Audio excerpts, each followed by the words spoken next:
இவங்கள முட்டாள்னு சொல்றதா இல்ல தற்கொலைன்னு சொல்றதா இல்ல தவறான வழி நடத்துதல்னு சொல்றதான்னு தெரியல.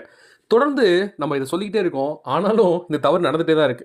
நாம சொல்றதுனால கண்டிப்பா அது மாறாது. ஆனா நம்ம மாத்தணும்னு நினைச்சா கண்டிப்பா மாறும். தேவாலயத்துல வந்து எல்லாருமே ஈஸ்டர் செலிப்ரேஷன்ல ஈஸ்டர் பிரேயர்ல இருக்கும்போது இவங்க உள்ள போயிட்டு ஜெய் ஸ்ரீராம் கோஷத்தை போட்டு இளைஞர்கள் பயங்கரமா அடாவடித்தனம் பண்ணியிருக்காங்க. இதை யார் பண்ணிருப்பான்னு எல்லாத்துக்குமே தெரியும். இந்தியாவில் இருக்க எல்லாருக்குமே தெரியும்.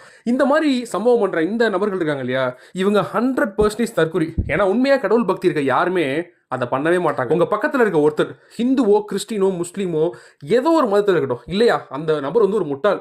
அவரு ஒரு செருப்பு பக்கத்தில் வச்சுக்கிட்டு இந்த செருப்பை நான் சாமியை நினைச்சு கும்பிடுறேன் அப்படின்னு சொன்னாலும் நீங்க அவரை மதிச்சீங்க அப்படின்னா, அவருடைய நம்பிக்கை மேல மதிப்பு வச்சீங்க அப்படின்னா, அதுதான் உண்மையான பக்தி. அப்பதான் நீங்க கும்பிடுற கடவுளுக்கே உங்களுக்கு பிடிக்கும். இந்த சம்பவத்தை பத்தி நீங்க என்ன நினைக்கிறீங்கன்னு மறக்காம உங்களுடைய ஒப்பீனியனை கமெண்ட்ல ஷேர் பண்ணுங்க.